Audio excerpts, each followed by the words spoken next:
Lá vamos de novo falar disso, mas no começo da pandemia a gente viu uma verdadeira explosão de notícias sobre organizações sociais, instituições do terceiro setor. Eram projetos, claro, de saúde, da luta contra o Covid e também de luta contra a fome, vulnerabilidade social, a educação para jovens que não estavam na escola, entre muitos outros temas. Ali naquele período, inclusive, teve um aumento considerável de volume de doações para o terceiro setor como um todo. Afinal, as pessoas foram fortemente tocadas e impactadas pela pandemia e pela comunicação sobre a pandemia, e surgiu um grande movimento de apoio ao próximo e às pessoas sem condições de sobreviver àquela crise. Sempre que acontecem grandes crises, na verdade, ou tragédias que demandam apoio humanitário, é comum que o terceiro setor ganhe mais destaque na mídia e que isso acabe gerando mais doações. Foi assim também num evento como o rompimento da barragem de Mariana, por exemplo, lá em 2015, ou agora recentemente com as chuvas no Recife. Só que essa cobertura acaba sendo pontual e muito em breve perde esse destaque, apesar dos problemas continuarem lá. Por isso a gente sempre faz questão de lembrar que o trabalho do terceiro setor nunca acaba e que essa visibilidade é essencial para que as doações não saiam da lembrança das pessoas. Afinal, não tem como construir uma cultura de doação forte no Brasil sem comunicação. Eu sou a Roberta Faria. Eu sou Vanessa Henriques. E como a mídia pode fortalecer a cultura de doação é o tema de hoje no Aqui se faz, aqui se doa.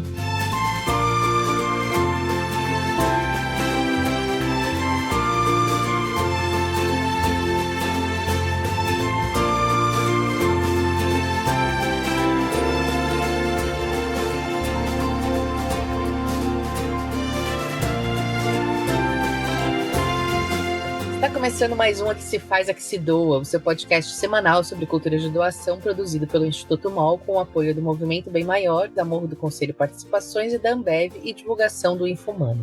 E o assunto de hoje é uma reivindicação antiga, mas também sempre atual, da gente que atua no terceiro setor, né, Vanessa, minha colega especial convidada de hoje, que também é jornalista. Pois é, Roberta. Tão importante que aqui no Instituto MOL, esse é o tema que a gente sempre faz questão de falar, né? De incentivar essa cobertura do terceiro setor em diferentes lugares da mídia, né? Então, a gente faz a nossa parte por aqui com esse podcast que já está chegando a 80 episódios. A gente acabou de lançar um guia de produtos sociais, né, que é uma publicação inédita de análise de produtos estilo compre e doe, que a gente fala, que tem à venda no mercado brasileiro. A gente tem uma biblioteca cheia de dados, de pesquisas do setor, uma rede social intensa, sempre atualizada, enfim, a gente coloca muito conteúdo no ar até para mostrar o quanto tem coisa para falar nesse universo da cultura de doação. Isso tudo é muito importante, principalmente pensando no nosso objetivo final aqui, que é tornar a doação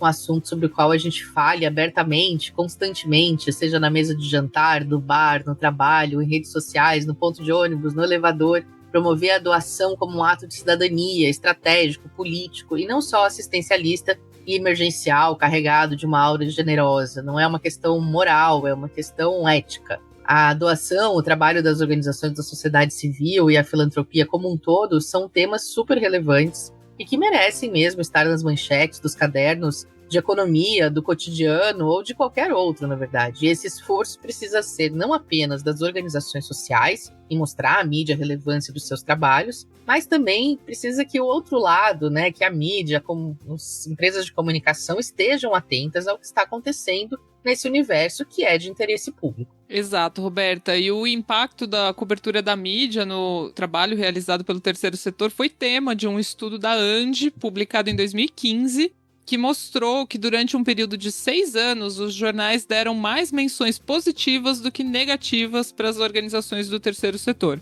Por outro lado, a pesquisa também mostrou que essas pautas partem quase sempre das próprias organizações e não das redações, ou seja, vem muito via assessoria de imprensa e não como uma ideia de pauta que surge do jornalista, do editor. Questões como financiamento, doações, que são essenciais para a sobrevivência das OSCs, foram citadas em menos de 1/4 das reportagens, ou seja, algo que é super importante para o dia a dia não está sendo colocado na cobertura da imprensa, né? Então, tem aí uma série de pontos cegos ainda para falar. E a gente sabe que essa comunicação também pode ser uma fonte de credibilidade ou não para o terceiro setor, né, Vanessa? Quando a gente fala sobre a dificuldade que os brasileiros ainda têm de confiar em organizações, confiar em pedidos de doação de dinheiro. Isso tem a ver com a comunicação, às vezes, feita de uma maneira atabalhoada, que acaba condenando todo o setor, problemas pontuais em uma organização, e isso abala a confiança das pessoas, estrutural, né? Então, fazer uma boa cobertura também é fundamental para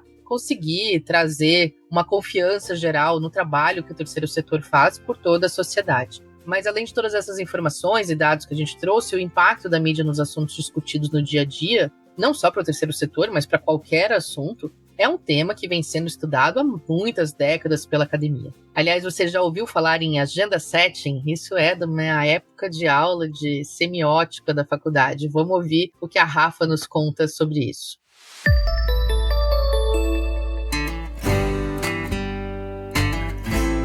Olá, pessoal! Bora para um glossário? E dessa vez esse tem uma origem gringa, mas eu vou explicar tudo. É possível que você nunca tenha escutado o termo agenda setting, ou hipótese do agendamento, como foi traduzido por aqui no Brasil.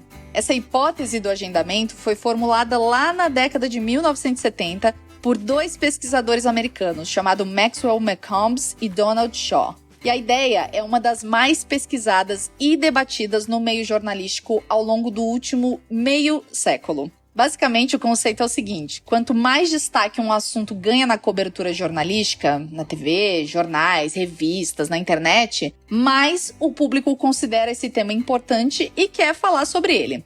Vamos dizer, por exemplo, que um determinado jornal publica todos os dias sobre mortes no trânsito, e sempre com grande destaque, lá nas primeiras páginas ou até nas manchetes.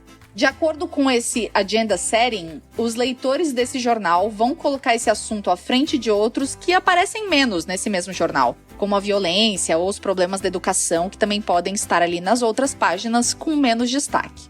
Parece simples, né? Aliás, vale lembrar que essa teoria toda não diz que a mídia determina o que as pessoas pensam sobre os temas. Ela só influencia a vontade das pessoas de discutir e de dar opiniões sobre algum assunto, que muitas vezes podem até ser contrárias às de um determinado veículo de mídia e ao que ele publica. Apesar de nunca ter sido diretamente comprovada, até porque existem muitos fatores subjetivos envolvidos, é por causa desse conceito que se fala tanto em agenda da mídia ou agenda jornalística. O uso do termo agenda é um simbolismo, como se os veículos de comunicação organizassem dentro deles todos os assuntos que eles querem cobrir e quais vão aparecer com mais frequência e mais destaque. E essa ideia é especialmente importante quando a gente fala do terceiro setor, da cobertura que é feita sobre ele. Se o assunto não aparece sempre nos jornais e fica relegado a notícias menores, a manchetes menos importantes, tem grandes chances de ele não ser muito discutido ou nem lembrado pelo público. É aquela máxima, né? De quem não é visto não é lembrado. Esse é um exemplo do impacto positivo ou negativo que a mídia pode ter para a cultura de doação também. Faz sentido? Eu sou a Rafaela Carvalho e toda semana eu te ajudo a desvendar um termo importante para a cultura de doação. Até a próxima!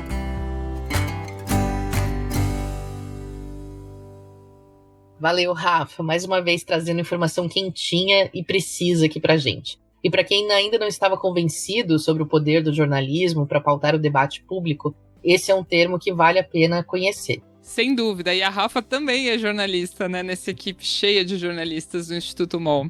Bom, para a gente se aprofundar ainda mais nessa conexão do jornalismo com o terceiro setor, a nossa produção conversou com o comunicador Paulo Lima, que é o criador e que hoje atua como diretor executivo do projeto Viração Educomunicação, em São Paulo. O Viração é uma organização da sociedade civil que une comunicação, educação e mobilização social junto a jovens, adolescentes e educadores. É um programa muito bonito que, nesses quase 20 anos de atuação, criou uma rede de jovens e adolescentes por todo o Brasil que lutam por seus direitos. Eles fazem isso criando conteúdo de forma colaborativa para canais como um portal de notícias, revistas e documentários, entre outros. De que forma a comunicação e o jornalismo podem voltar os olhos da sociedade para o terceiro setor e a importância da cultura de doação? Contando, narrando histórias de pessoas, de organizações da sociedade civil que buscam transformar este mundo em algo melhor. Narrar histórias positivas, narrar histórias de conquistas, narrar histórias propositivas. o enfoque aqui não é o pedir, mas é o dar liberamente tempo, conhecimentos. Eu acredito que a comunicação ela é fundamental para fazer conhecer às pessoas quem está transformando este mundo em algo melhor. Mas será que a grande mídia tem tratado do assunto o suficiente? Perguntamos também para o Paulo o que ele acha que pode ser feito para melhorar essa cobertura aqui no Brasil. Sem dúvida, criar em seus conselhos de redação a possibilidade de participação afetiva de pessoas que representam a sociedade civil organizada. Isso poderia ajudar muito. Ter uma pessoa ou mais de uma pessoa que representa essa sociedade civil organizada nos conselhos de redação pode oxigenar as mentes dos jornalistas, das coberturas, podem contribuir para que não seja uma coisa apenas de soluços. De vez em quando tem alguma coisa sobre sociedade civil organizada, chamado terceiro setor, nas páginas de jornais ou nos sites na internet, nas redes sociais. Não, é preciso que seja algo frequente. É preciso criar essa cultura da doação, da cultura da narração sobre a sociedade civil organizada de forma permanente, profunda e eficaz. Que sugestão excelente essa do Paulo, né? Realmente, muitas vezes falta esse olhar interno mais aguçado sobre o tema, né? Que geralmente só acaba aparecendo em meio a crises ou grandes tragédias. Mas a gente sabe bem que as organizações da sociedade civil estão agindo o tempo todo e precisando de apoio o ano inteiro. É isso, Vanessa. E também a gente sabe, como jornalistas que somos, que a vida cotidiana nas redações é muito puxada, né? Que a gente tem veículos com poucas pessoas para tanta notícia. Os jornalistas estão sempre ultra sobrecarregados e preocupados não só com a produção do conteúdo, mas também com a audiência e com as fake news e com a reação dos leitores imediata nos comentários. Tem muitas questões para ser levadas em conta com recursos bem finitos de como fazer essa apuração. Foi-se o tempo em que havia mais recursos para fazer grandes reportagens, que os jornais saíam 2 vezes ao dia de tanta notícia, tanta gente, tanto espaço que tinha para cobertura. Então, a gente sabe que a gente precisa facilitar também a vida dos jornalistas, se a gente quiser que as nossas histórias sejam ouvidas e trabalhar em parceria, né? Ajudando a levar essas pautas, essas histórias que não estão sendo vistas, porque se depender só das redações, realmente vai faltar tempo e vai faltar braço. Bom, mas ao mesmo tempo que a gente vê a cobertura da grande mídia sobre cultura de doação com alguns problemas, seja por falta de conhecimento, seja por falta de presença, a gente também vê iniciativas nascendo, inclusive em grandes veículos, que buscam trazer o terceiro setor para mais perto. É bem parecido com o que o Paulo sugeriu de ter um olhar interno específico sobre essas questões. E que faz muito bem para os veículos, porque as notícias positivas e inspiradoras, e com esse jornalismo voltado para as soluções que se tem quando se faz matérias sobre coisas que o terceiro setor faz muito bem, é ótimo também para gerar engajamento e atenção do público. Com certeza, e acho que a gente já pode emendar aqui apresentando o convidado de hoje, né? Nosso entrevistado é o Rafael Marques, que trabalha há 10 anos como supervisor executivo de valor social dentro da maior emissora de TV da América Latina, né? A conhecida Rede Globo. Além de atuar na gestão de programas como Criança Esperança, ele foi um dos fundadores da plataforma Para Quem Doar, que facilita a vida dos doadores, reunindo num só lugar uma série de projetos sociais que existem pelo Brasil. Antes de entrar na Globo, o Rafael também trabalhou por mais de 6 anos na Unesco, atuando em programas nas áreas de cultura, educação e direitos humanos. Vamos ouvir o papo que ele bateu com a Roberta? Rafael, seja bem-vindo ao nosso podcast. Muito obrigado, Roberta. Um prazer estar aqui com vocês. Querido, queria que você contasse de começo como foi a sua jornada no terceiro setor e como você chegou aqui nesse lugar tão importante da cultura de doação, com a plataforma Para Quem Doar, que surgiu durante a pandemia, né? E que está aí bombando agora, ainda. Qual que é a sua perspectiva para o futuro? Ela vai continuar ativa? Bem, falando um pouquinho da minha trajetória, enfim, acho que ela começou, toda a minha carreira profissional, ela foi, de alguma forma, permeando ali o terceiro setor. Logo que o começo da minha carreira foi em uma agência da ONU, então, trabalhando com projetos ligados a empresas privadas. Então, logo no começo ali, eu ajudava a construir esses projetos, né, entre empresas e organizações sociais. Logo ali também foi o meu primeiro contato com a cultura de doação por meio do Criança Esperança, que era um desses projetos que eu ajudava a cuidar. Enfim, e aí, resumindo um pouco a história, isso acabou me levando para a Globo. onde eu pulei para o outro lado do balcão, né, e aí comecei a fazer não a parte de impacto ali na ponta, mas agora a parte de mobilização, de comunicação. Muito legal ter essa experiência dos dois lados, né? Isso foi muito rico para mim. E aí já são 10 anos de Globo nessa jornada. De lá para cá a gente já teve muita coisa bacana, outros projetos nasceram como o próprio Pra Quem Doar, que foi um projeto que a gente desenvolveu no comecinho da pandemia. Foi uma forma que a gente encontrou de poder dar visibilidade para o maior número possível de organizações sociais que estavam precisando muito naquele momento e que estavam desempenhando um papel importantíssimo. Muito desconhecimento, muito medo do que ia acontecer, né? Enfim, muita insegurança. E um projeto que se mostrou com um valor social muito grande, assim, tanto para a sociedade, quanto para as organizações, quanto para as marcas também que gostariam de se associar.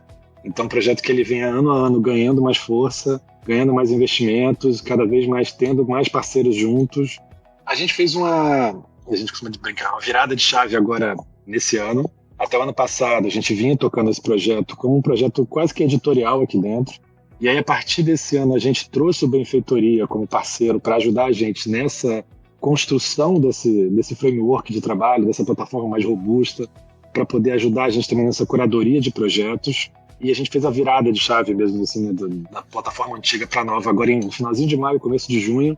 Os primeiros números de junho vêm muito felizes, assim. A gente percebeu um aumento aí de pelo menos uns 20% no número médio de acessos. A gente começa a ter uma possibilidade de contabilizar essas doações, né? Antigamente o Pra Quem Doar ele funciona como um hub de passagem, né? Quase como um marketplace de campanhas sociais. Então você entra lá, você facilmente conhece uma série de organizações, você tem ali um breve descritivo e ele já te joga imediatamente para a página dessa organização para você fazer uma doação direta.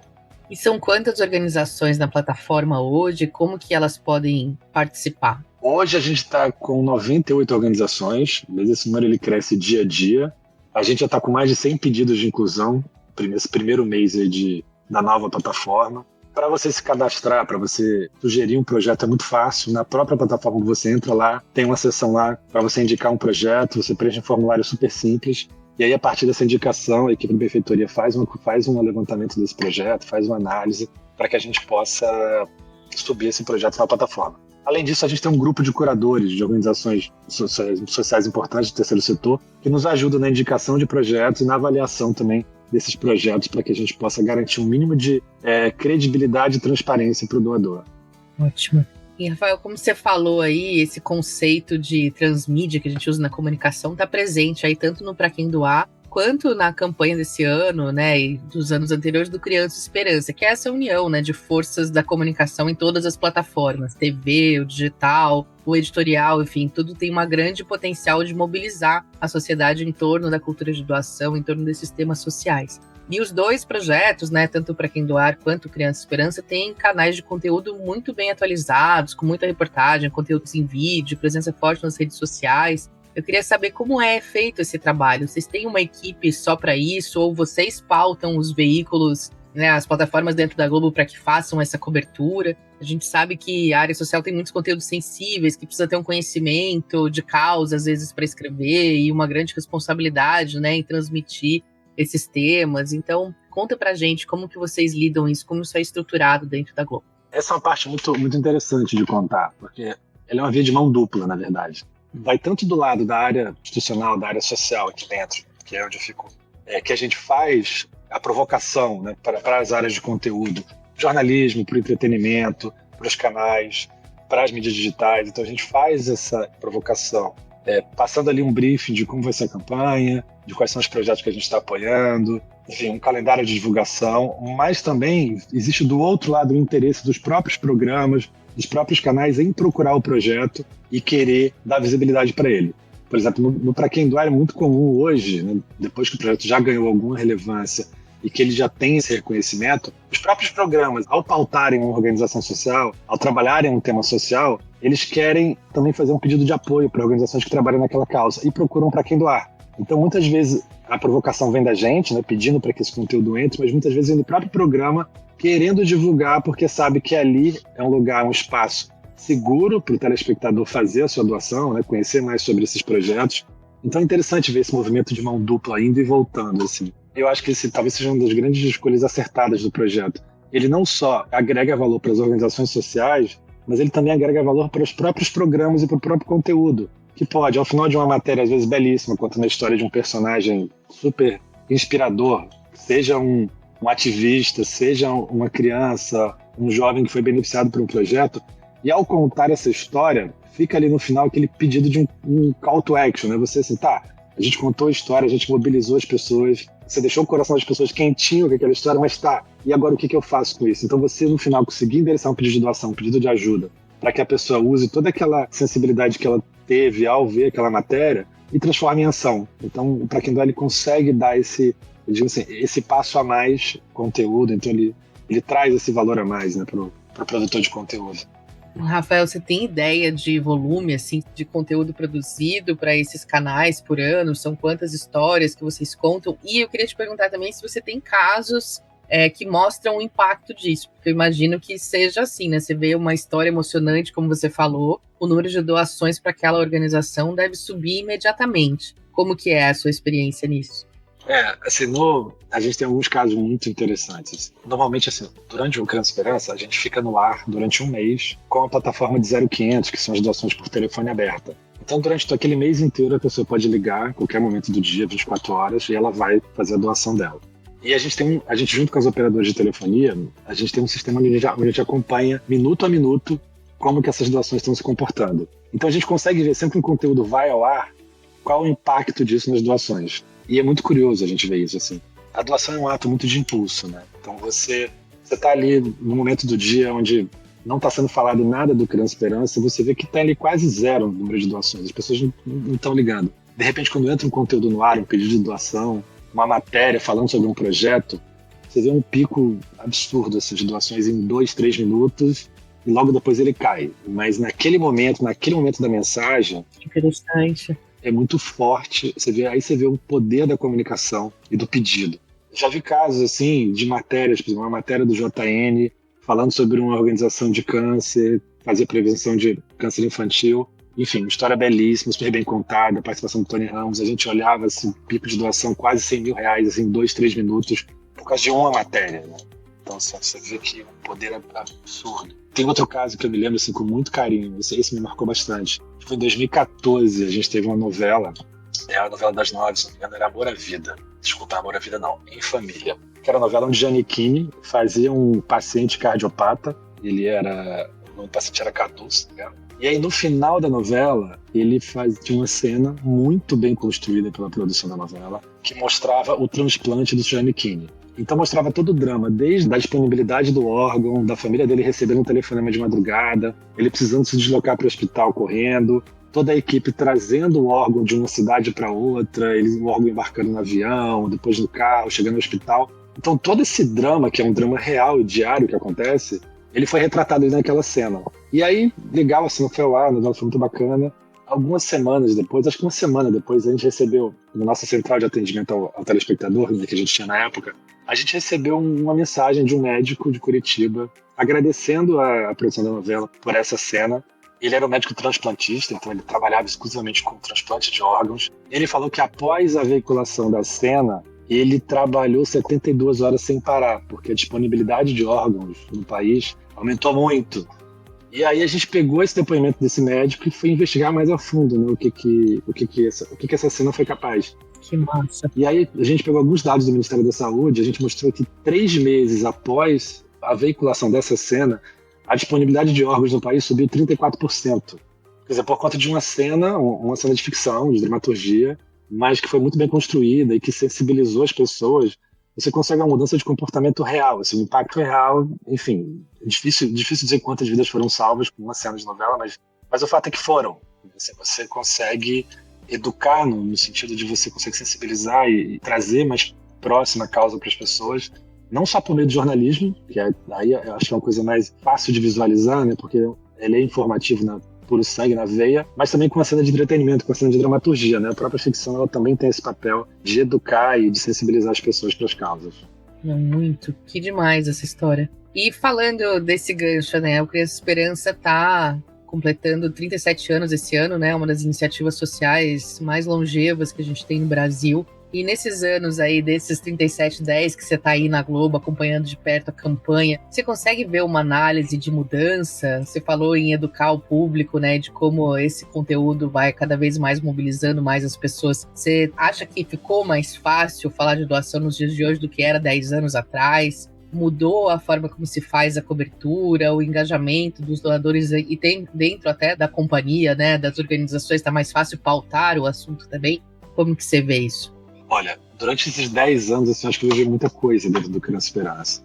Foi uma década muito feliz pra gente, assim, acho que as 3 maiores campanhas de arrecadação desses quase 40 anos aconteceram nessa última década. Então a gente teve ali um resultado muito positivo. Agora, mais recentemente, após a pandemia, a gente teve um legado muito importante, que foi a facilidade com que as pessoas se acostumaram a doar via outros canais, como o QR Code e agora o Pix também, enfim. Então se abriu outras possibilidades de doação que facilitaram muito a inclusão de doadores. Então esse é um ponto muito positivo também, recente, que a gente teve. Durante esse período também a gente percebeu um engajamento maior das marcas, então assim, a gente consegue sempre ter parceiros comerciais muito importantes, assim, marcas que realmente estão interessadas e engajadas e que ajudam a gente nessa jornada. Então a gente brinca que é um projeto não só da Globo, mas é um projeto realmente da Globo em parceria com milhões de brasileiros e com várias marcas também que ajudam a gente a criar esse impacto social. Acho que teve ali também, falando agora um pouco de narrativa, eu acho que a gente veio aprendendo cada ano a contar melhor essas histórias, a dar visibilidade não apenas às organizações sociais, ao trabalho que elas fazem, acho que é importantíssimo, mas a gente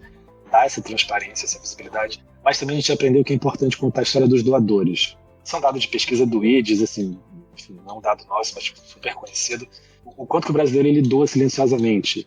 E isso é um empecilho para você desenvolver uma cultura de doação, porque você acaba que você não tem bons exemplos, né? Você não tem exemplos de pessoas que doam porque elas doam calado. Então, dar voz a essas pessoas, dar visibilidade é muito importante para criar empatia e criar inspirações e exemplos para outras pessoas. Então, assim, um artifício que a gente usa muito nos últimos anos é mostrar quem é esse doador, né? Contar a história não só do cara que está recebendo ajuda, do ativista social que montou a ONG, do empreendedor social, que geralmente são histórias belíssimas, mas também contar a história do doador, aquele cara que está ali no sofá, mas que resolveu fazer alguma coisa, resolveu, enfim, sair da inércia ali e ajudar de alguma forma. Então, contar essas histórias é uma coisa que a gente aprendeu e viu que é muito importante. É outra coisa que a gente percebeu que é muito importante, assim, que é contar as histórias das pequenas organizações. Porque essas organizações, muitas vezes, ela recebe o recurso ali do Criança Esperança, a doação, mas ela, às vezes, o que é mais importante para ela não é nem a doação, é a matéria com ela sair no Jornal Nacional. Porque isso faz ela quebrar a bolha dela e coloca ela em outro patamar. A gente coloca ela no mapa. Então ela, Exato. A partir de uma visibilidade como essa, ela consegue atrair outros patrocinadores, outras empresas e outros doadores que transformam a vida dela para sempre. Então ela deixa de ser uma organização de porte X e vira outro tipo de organização. Então essa visibilidade também é muito transformadora para o terceiro setor. E a gente sabe que as organizações têm muita dificuldade, às vezes, de trabalhar a sua comunicação. Elas são muito boas no que elas fazem, são muito boas nos atendimentos, sabem criar impacto social a baixo custo, mas muitas vezes elas não têm o know-how de como dar visibilidade a esse trabalho tão importante e bonito que elas fazem. E aí onde a gente entra, eu acho que a gente pode ser, onde a nossa maior contribuição é essa, é dar essa visibilidade. Sim, vira um atestado, né, de credibilidade, você sair no Jornal Nacional, né, enfim, muda realmente a vida da organização. E falando nisso, então aproveitando esse gancho, Rafael, a gente escuta muito essa reclamação, né, esse lamento das pequenas organizações, que elas têm dificuldade de entrar na mídia mesmo, né, a gente sabe que faltam braços, geralmente, né, os recursos limitados são voltados para gerar impacto na ponta, acaba que a maioria não tem uma área de comunicação estruturada, né, são os próprios empreendedores sociais ali que tentam vender essa história, mas sofrem para conseguir esse resultado e se reclama muito de, muitas vezes, se priorizar sempre as mesmas histórias ou os mesmos grandes empreendedores que são fontes mais fáceis, né, para os jornalistas que são ali mais acessíveis, todo mundo conhece. O que você diria para uma pequena organização, seja do Criança Esperança ou de qualquer outro lugar que esteja nos ouvindo, como ela pode vender melhor essa pauta, essa história aí para aparecer na mídia local ou nacional que seja? Eu acho que um ponto importante aqui é a organização saber contar o que ela fez, assim, saber contar qual o impacto que ela realmente fez. Então, mostrar os resultados, ter transparência na sua prestação de contas. E quando eu falo prestação de contas aqui, não é falar de números, não é de contabilidade, mas é de mostrar realmente assim, o que foi feito com aquele dinheiro Que tipo de impacto eles fizeram na ponta, que tipo de realidade eles ajudaram a transformar. Porque esses elementos são elementos muito fortes na hora da gente criar uma pauta, da gente contar uma história. E que para o jornalista isso é muito importante. Então, assim, quando o jornalista vê que tem algo muito tangível, muito palpável para mostrar, isso fica muito mais fácil. Outra dica que eu daria aqui é a gente fugir dos jargões. A gente no terceiro setor adora um jargão, adora nomenclaturas difíceis, muito específicas, e que muitas vezes distanciam a gente um pouco do grande público. Então, simplificar essa comunicação, trazê-la para um lugar mais conhecido, mais lugar comum, mais para as rodas de conversa, isso é importante também. Então, também se policiar um pouco nessa nomenclatura que é utilizada, para poder atingir um público maior, um público mais abrangente, ser um pouco mais democrático nessa comunicação. E também, assim, procurar organizações que já fazem esse trabalho, já olham o pequeno empreendedor social, por exemplo, o próprio Criança Esperança, onde tem um trabalho fantástico de fazer seleção de projetos, não só nas capitais, mas também no interior do país, olhar para aquelas pequenas organizações que estão começando e que precisam ali serem alavancadas ainda. O próprio Para Quem Doar também é uma plataforma que ela é muito democrática e que ela procura também dar visibilidade às pequenas organizações. Você tem plataformas de crowdfunding como o próprio Benfeitoria, que não só dão visibilidade para pequenas organizações, como ajudam elas, ensinam elas a fazer sua campanha de comunicação. Então você já tem hoje, nesse ecossistema de cultura de doação, vários players que trabalham, que olham para esse pequeno empreendedor social.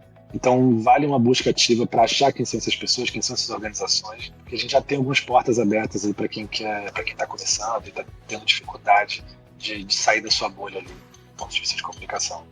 Muito bom, Rafael. E para encerrar, eu queria te perguntar agora do outro lado, né, para quem é produtor de conteúdo. A gente viu nos anos recentes também pesquisas, por exemplo, do Google falando do aumento intenso da busca por notícias felizes, notícias positivas nos buscadores, e recentemente teve outra pesquisa aí do Instituto Reuters, que é até preocupante, falando de como as pessoas estão evitando se informar nos canais tradicionais porque estão muito angustiadas com as notícias ruins. Nesse contexto, né, falar de questões sociais dessa maneira inspiradora pode ser muito útil. Eu queria saber da experiência de vocês.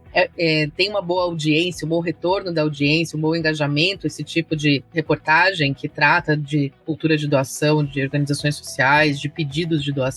Não, ele não só tem um grande engajamento, como ele tem uma capacidade de viralizar muito grande. Então essas histórias inspiradoras, assim, elas têm uma capacidade tremenda, assim, de ganhar vida própria e de atravessar vários canais de mídia e literalmente você perder o controle da amplitude que essa matéria, que esse conteúdo pode ganhar. Então é uma aposta sempre muito feliz. A gente sempre acreditou muito aqui na Globo numa narrativa mais, não olhando para o problema, mas olhando para a solução e olhando para o outro lado, né? Assim, onde a gente pode chegar se a gente resolver isso, e não focando ali no problema e na tragédia, na desgraça, que tem muito, a gente sabe.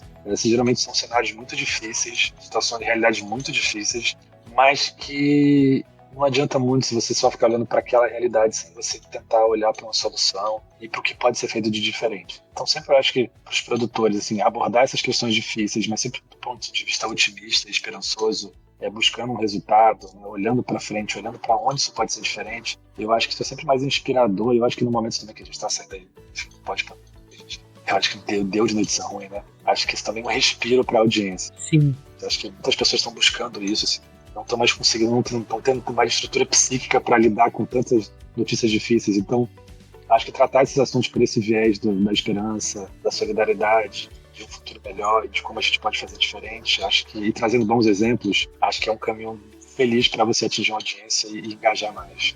Muito bom.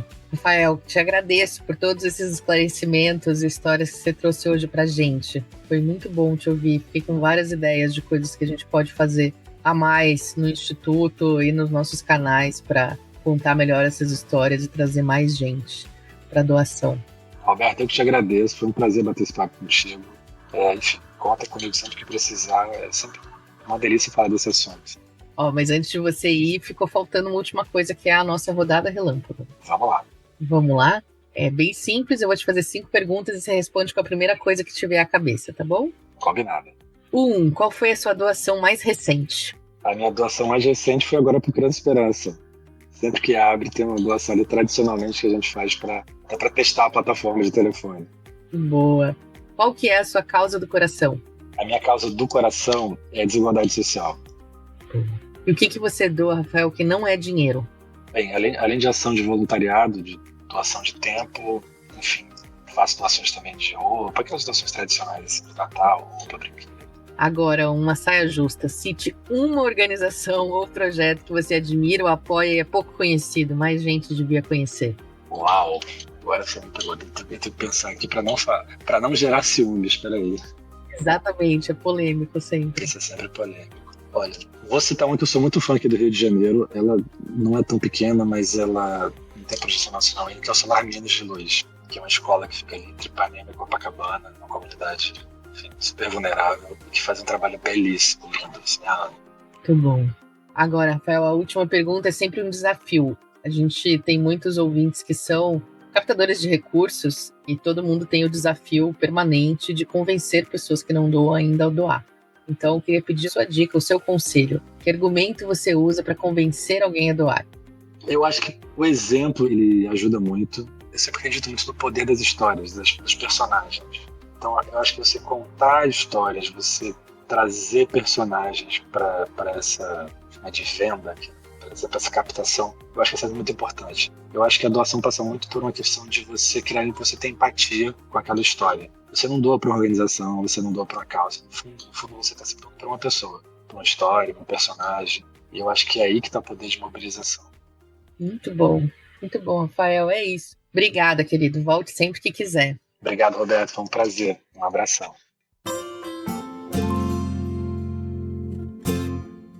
Muito bom esse papo, Roberta. E, bom, uma das possibilidades dentro da cultura de doação que também podem ser exploradas e muito bem exploradas na mídia são os produtos sociais. Você acredita que tem gente que ainda não conhece o que é isso? Pois é, Vanessa, mas se depender das dicas da Duda Schneider, logo, logo todo mundo vai ter um produto social para chamar de seu. Duda, diga lá qual a novidade você trouxe hoje pra gente no Merchando Bem.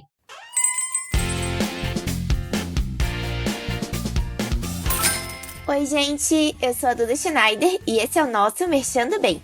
Hoje eu trago a dica dos produtos da Creamy, uma marca de dermocosméticos cruelty-free, ou seja, que não testa seus produtos em animais, e também vegan-friendly, além de ter suas embalagens recicláveis e certificadas pela Eu Reciclo. A venda dos produtos gera doações para diferentes instituições que podem ser escolhidas pelo consumidor na hora de finalizar a compra no e-commerce. Até o momento já foram doados mais de R$170 mil, gerando impacto positivo a mais de 40 ONGs por meio do movimento Quem Transforma, que conecta marcas e instituições. Para conhecer os produtos da Creamy e garantir o seu, acesse www.creamy.com.br. Espero que tenham gostado e até a próxima!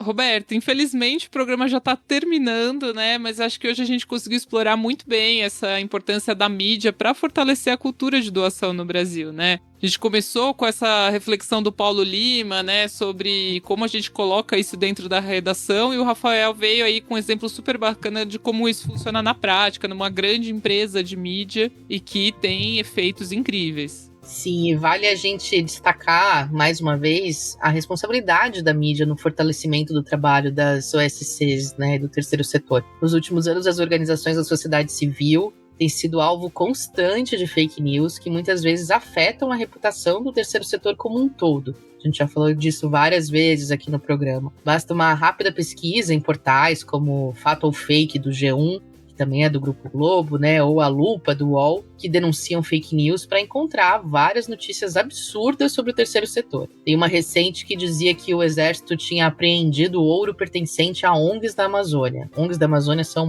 um foco constante desse tipo de notícia mentirosa. Mas, na verdade, esse ouro tinha sido apreendido em Goiás e vinha de um garimpo ilegal no Pará. Ou seja, não tinha nada a ver com o terceiro setor. Por isso é preciso ficar atento e sempre checar as informações que chegam até você, ouvinte, o que você compartilha, o que você vê outras pessoas compartilhando para, né, esclarecer os fatos.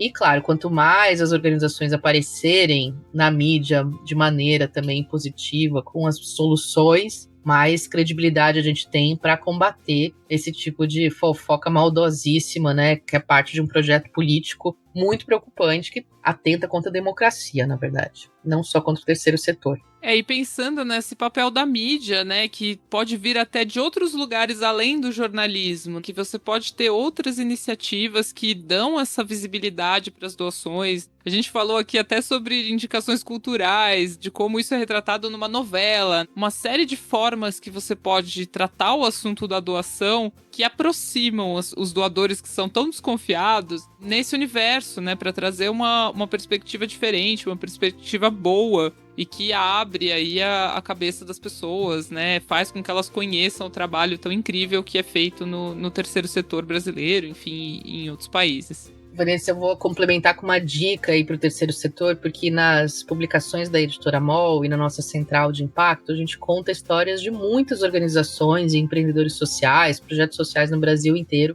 E um problema recorrente que a gente percebe é que muitas vezes as organizações, os empreendedores, enfim, quem está falando sobre a causa, parte do princípio que todo mundo entende já a importância daquele problema. E isso acaba afastando tanto o jornalista quanto o leitor ali, a audiência, assim, né? Porque para você, que é o empreendedor social, talvez o assunto da educação pública seja o mais importante do mundo e você tenha 1000 fatos e dados na sua cabeça. Mas para mim, que não tem uma relação direta com o tema, que sou jornalista ali começando a entender essa pauta, isso não vai me afetar e talvez eu não consiga enxergar a importância dessa notícia se você não me explicar melhor por que isso é tão relevante. Então, um exercício que eu acho que vale sempre fazer é pensar como você conta sobre a sua causa, sobre esse problema que você está tentando resolver, sobre o seu projeto social, como se fosse alguém que está ouvindo pela primeira vez, como se você fosse contar isso para uma criança, sabe? Como que você explicaria isso? Para tentar ser o mais acessível e mais didático possível, porque isso vai ajudar as pessoas, mais pessoas, sejam jornalistas, produtores de conteúdo, possíveis grandes doadores, empresas parceiras, a entender a importância daquilo que você está fazendo. Outra questão que vale para todo mundo é estudar mesmo sobre storytelling, né? Que é essa maneira como se contam histórias. Tem um monte de curso online, recursos online para você aprender a fazer isso, a montar essa história de uma maneira que seja comovente. Isso é da humanidade. Nós amamos histórias enquanto seres humanos. Então, quando uma história é bem contada, ela tem muito mais chance de ser lembrada. E por último, eu ainda diria que, assim, sempre leve em conta o fator humano, assim, né? As histórias geram mais empatia, como o Rafael falou, quando elas são baseadas na história de alguém, assim, né? E às vezes as organizações sofrem para escolher, assim, esse personagem, porque, claro que o trabalho do terceiro setor é coletivo, o trabalho da organização é feito por dezenas, centenas, milhares, às vezes, de pessoas. Então, escolher uma só para ser porta-voz ou para ser um representante daquele assunto pode parecer injusto, mas se você perde essa uma pessoa que pode gerar esse relacionamento, esse reconhecimento, essa representatividade e fala só em nome da organização inteira que há algo que a gente não consegue enxergar como humano, né? Uma instituição é distante, acaba afastando. Então, ficam aí essas minhas dicas. Explique de maneira acessível, traga um personagem emocionante, real, que comprove, seja um exemplo daquilo que você está falando, e estude storytelling para aprender a contar essa história. Isso é algo que todo mundo pode fazer e que depois pode te ajudar no discurso de vendas para doação, na construção de um release para contar de um projeto, ou mesmo quando você for dar uma entrevista aí para um repórter. Essas são as minhas recomendações calorosas. Bom, e as suas recomendações me deram vontade de dar um pequeno spoiler aqui, que não é tão spoiler, porque ele já tá ali de alguma forma no nosso site, que o Instituto MOL tá criando um curso, já tá quase pronto, tá quase saindo do forno, um curso de jornalismo para a solidariedade, ou seja, essas dicas da Roberta ampliadas, né? Um curso online gratuito para jornalistas, para assessores, para quem trabalha com comunicação, para quem quer saber mais sobre o terceiro setor, o que acontece nele, quais são as pautas que você pode trazer, muito diferente do que a gente já está acostumado a ver aí todo tempo, a doação no Natal, a cartinha do Papai Noel, né, ou a doação sempre ligado muito a motivos religiosos ou emergências, né, doar um cobertor na campanha do agasalho, né, e a doação é muito mais do que isso. Então a gente criou um curso completo para comunicadores entenderem e encontrarem novas pautas, novos caminhos de pauta que a gente está chamando, e trazer a dimensão humana para o centro, assim, como você colocou, Roberta, trazer a história que é o que vai comover, que é o que vai mover as pessoas. Tá ficando muito legal. Eu tô animadíssima com isso, esse projeto é demais. E, enfim, todo mundo fala, meu Deus, um curso, quando que eu vou ter tempo de fazer isso? Mas, gente, a gente fez um curso muito condensado, perfeito, que em 2 horas você vai chegar lá, tem 6 videoaulas, tem um monte de material complementar, tem lista de fonte, ideias de pautas para todos os dias do ano. Enfim, com esse curso a gente quer ampliar a cobertura sobre o assunto para ter mais qualidade, mais criatividade, mais diversidade, que é muito importante. Serve para mídias nacionais ou locais, ou para qualquer pessoa que é produtor de conteúdo. Outro dia eu vi esse dado, Vanessa, tem 500 mil pessoas que são consideradas influencers no Brasil, é o mesmo número de médicos. São todos porta-vozes, de alguma maneira, produtores de conteúdo, comunicadores que também serão bem-vindos nesse curso. E o mais legal é que aí depois do curso, esse é o momento auge, a gente vai lançar o primeiro prêmio Molde Jornalismo para a Solidariedade, que vai reconhecer e premiar o trabalho de profissionais e estudantes de jornalismo que contribuem para fortalecer a cultura de doação, a solidariedade e a atuação das organizações da sociedade civil. Para concorrer ao prêmio, vai ser preciso ter feito o curso e ter publicado uma reportagem ao longo desse ano de 2022 dentro do tema. A gente tem várias categorias, tem para áudio, tem para foto, tem para mídia impressa, tem para vídeo, prêmio em dinheiro, vai ser um sucesso esse prêmio. A gente quer também com isso incentivar que mais veículos e mais comunicadores produzam conteúdo sobre o assunto. É só acompanhar as nossas redes sociais, né? O @Instituto MOL no Instagram e no LinkedIn, que a gente vai publicar todas as novidades sobre datas, enfim, para vocês acompanharem essa chamada incrível, tanto do curso quanto do prêmio. E é isso, gente. Por hoje é só. Nosso papo continua lá nas redes. Segue a gente, @Instituto MOL. E semana que vem estamos de volta. Tá quase acabando a temporada, não perde. Esse podcast é uma produção do Instituto MOL, com apoio do Movimento Bem Maior, da Morro do Conselho Participações e da Ambev. A produção é de Leonardo Neiva, o roteiro final e a direção são de Vanessa Henriques e Ana Ju Rodrigues, e o design da Glaucia Ribeiro, todas do Instituto MOL. As colunas são de Rafaela Carvalho e da Duda Schneider, da editora MOL. A edição de som é do Bicho de Goiaba Podcasts. Até mais! Até mais!